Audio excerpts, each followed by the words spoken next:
ஏன் இந்த ஸ்பெஷலைஸ்டு தேகம்? எனக்கு ஒரு கேள்வி கேட்டா போதும். இந்த நாய் நரி பூனை மாதிரியே நான் பிறக்கலையே. இது கொஞ்சம் பாஸ் பட்டன் போட்டு அப்படி உட்காந்து அப்படியே யோசிக்கணும். அதனாலதான் மௌனம் இருக்கணும்.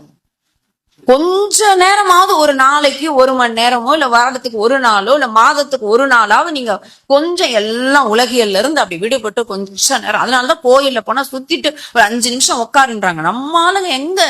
அகண்டாகார சிவபோகம் எனும் பேரின்ப வெள்ளம் சொல்றாரு தாயுமானவர், பொட்டி கிடக்குதுப்பா, பொங்கி ததும்பி இன்ப பூரிப்பா கிடக்குது ஐயோன்னுவர். நம்ம ஐயோன்ற வார்த்தை எக்ஸ்டசி, அந்த வார்த்தை எப்ப அச்சோ ஐயோ அத்தாடியோ அப்படின்றோம் இல்லையா?